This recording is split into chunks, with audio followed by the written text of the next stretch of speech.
Bonjour et bienvenue dans cette vidéo explicative d'un système de refroidissement d'un moteur thermique dans l'automobile. Je suis aujourd'hui accompagné de Norman Paranzo, je m'appelle Yannis Villard et on va tout de suite commencer par le fonctionnement de notre système de refroidissement.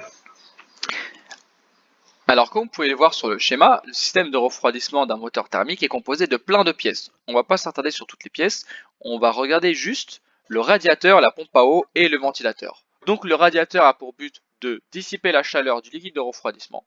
La pompe à eau, elle, a pour but de faire circuler le liquide de refroidissement partout.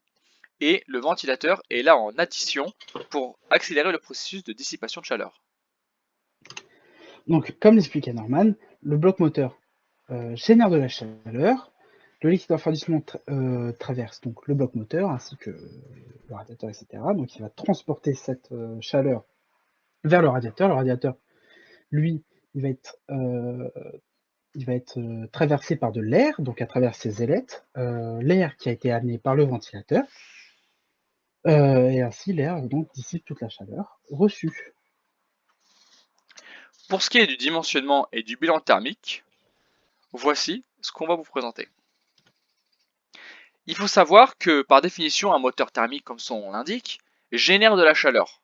Pourquoi cette chaleur? Parce que c'est ce qu'on appelle un moteur à combustion. Combustion qui veut dire plein de petites explosions contrôlées. Forcément, qui dit combustion et explosion dit feu, dit chaleur. Mais ce n'est pas les seules sources de chaleur. En effet, si on s'attarde vraiment précisément sur tout ce qui génère de la chaleur, il y a le frottement entre les différentes pièces mobiles et la friction des liquides, tels que l'huile pour la lubrification par exemple.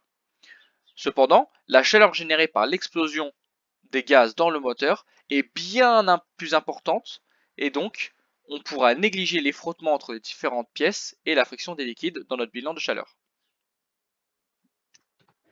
Alors, pour faire simple, la perte thermique dans le liquide de refroidissement peut s'écrire E de l'eau, enfin eau, c'est pas vraiment de l'eau, mais enfin voilà. Donc E est égal à Q fois delta T fois C, sachant que Q est égal au débit de liquide de refroidissement, delta T est égal à la différence de température entre la sortie et l'entrée du circuit. Donc la sortie, c'est la sortie du radiateur, donc quand c'est froid, et l'entrée, c'est quand c'est chaud, donc en sortie du moteur. Et c'est la chaleur du liquide de refroidissement, sachant que sa valeur est de 3,5 kJ par kilogramme fois la température en degrés Celsius, qui est à 25 degrés Celsius. À savoir que pour l'eau pure, on est à 4,2. Les technologies associées, donc je vais vous parler des technologies associées pour améliorer les performances de notre moteur. Donc, par exemple, on a le ventilateur électrique, donc, qui va être piloté selon la vitesse pour changer la vitesse, enfin l'apport en air dans le radiateur. On a aussi le matériau, donc un moteur à haute conductivité thermique comme l'aluminium sera toujours plus efficace qu'un moteur en fonte. Pour le cas sportif, par exemple, les échangeurs de chaleur à deux niveaux, donc c'est simple, c'est juste les mêmes composants doubles. Donc on a un liquide de refroidissement plus froid parce qu'on a un moteur aussi qui chauffe plus de par ses performances. Et ensuite, donc, on a les capteurs et les calculateurs performants qui viennent réguler tous les petits paramètres qui peuvent être changés pour améliorer les performances. On va vous présenter un exemple similaire au système de refroidissement d'une voiture thermique. De nos jours, on a des ordinateurs de plus en plus performants. Et forcément, qui dit performance dit composants qui chauffent plus, car plus de calculs. On a ce qu'on appelle le refroidissement par water cooling, donc par flux de liquide.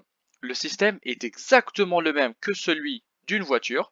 On a un radiateur qui va dissiper la chaleur d'un liquide de refroidissement, et ce liquide de refroidissement va circuler dans un circuit grâce à une pompe.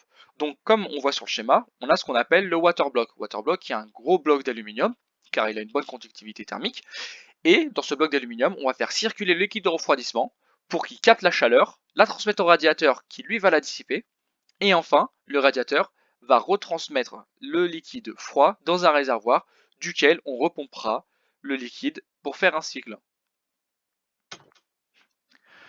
Donc, c'était tout pour aujourd'hui. On a exploré le fonctionnement et le dimensionnement du système de refroidissement d'un véhicule thermique. J'espère que cette présentation vous a permis de mieux comprendre l'importance du système. Et sur ce, je vous dis à bientôt. À bientôt, au revoir. Au revoir. 5 minutes.